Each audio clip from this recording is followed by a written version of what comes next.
বাঙালি গৃহবধূরা সকাল থেকে সন্ধ্যা অবধি কাজ করে যাবে, তারপরেও তাদের দিকে কেউ একটু সহানুভূতিশীল হবে না, কেউ বলবে না তুমি একটু খেয়ে নাও। নিজের যত্ন নিজেকে করতে হবে, নিজের দায়িত্ব নিয়ে নিজেকেই এগিয়ে যেতে হবে। নিজের ভালো লাগা, নিজের ভালো রাখার দায়িত্ব নিজেকেই নিতে হবে। আসসালামু আলাইকুম, সবাই কেমন আছেন? আমার নতুন ভিডিওতে সবাইকে স্বাগত।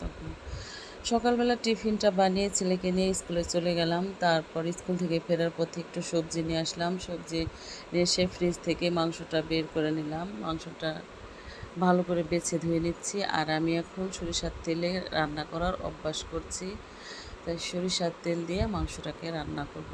আর যেটা বলছিলাম, বাঙালি মেয়েরা, একদিন আমি হাসপাতালে ডাক্তার দেখাতে গেলাম। বাঙালি একটা মেয়ে স্বামীর হাজার নির্যাতন সহ্য করার পরেও বলতেছে, দোয়া করেন আপা আমার স্বামীটা যেন ভালো হয়ে যায়। তো দেখেন, সব মেয়েই চায় যে স্বামী হাজার অত্যাচার যন্ত্রণা দিলেও তারপরও সে স্বামীর জন্য দোয়া করে, কিন্তু এই স্বামীগুলো কখনোই বুঝে না যে তার স্ত্রী কখনো তার ক্ষতি চায় না, তাকে কখনো অত্যাচার করতে চায় না।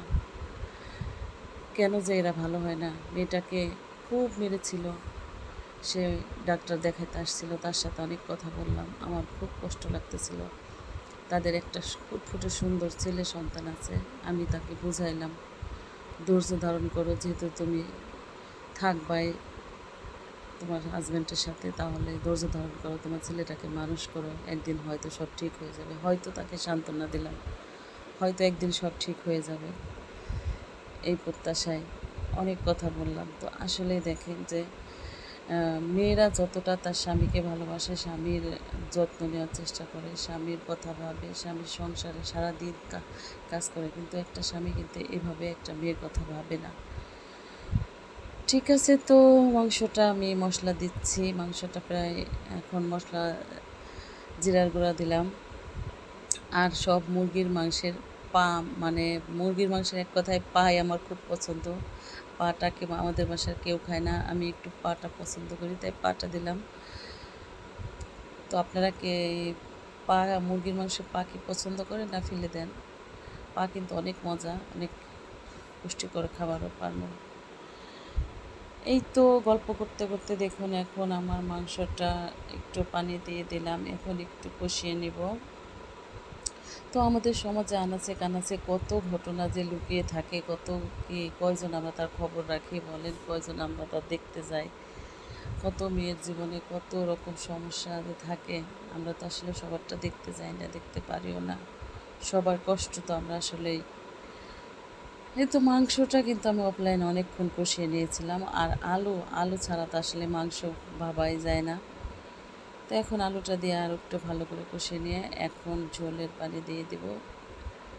এই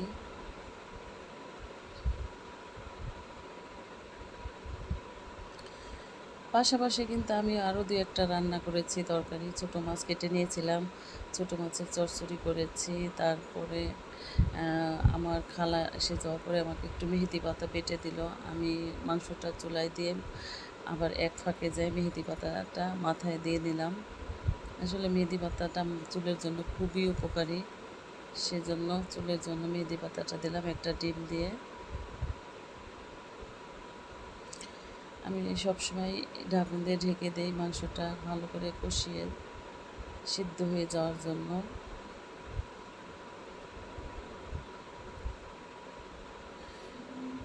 এই তো আমি ঝোলের পানি দিয়ে দিলাম।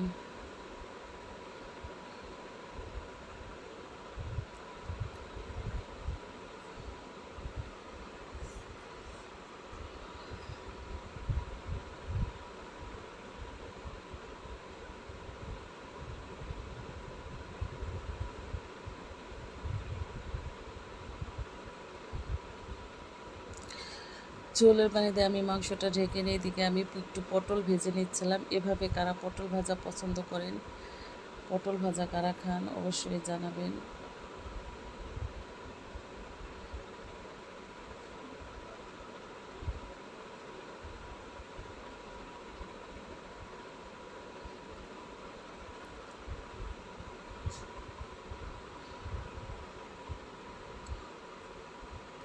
ও পটলটা ভেজে আমি মেহেদির পাতাটা এখন মাথায় দিব। তো মেহেদি পাতা একটা ডিম দিয়ে ভালো করে মিক্সড করে নিচ্ছি।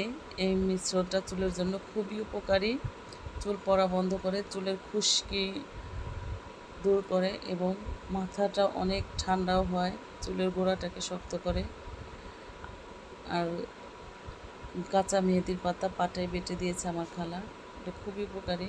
এটাকে ভালো করে গুলিয়ে নিলাম মাথায় দেওয়ার জন্য। 1 ঘন্টা রেখে দেবো চুলে। আর এই 1 ঘন্টা কাজ করতে করতে আর এই ফাঁকে আমি একটু চচ্চড়ি মাখিয়েছিলাম, ছোটো মাছের চচ্চড়িটা চুলায় দিয়েছি, দিয়ে মেহেদি পাতাটা দিতে গেলাম।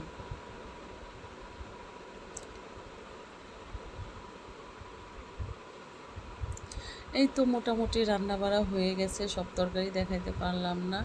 তো কেমন লাগলো আজকের এই ভিডিওটা? সবাই একটা সুন্দর গঠনমূলক কমেন্ট করে যাবেন। সবাই সুস্থ থাকবেন, ভালো থাকবেন। আল্লাহ।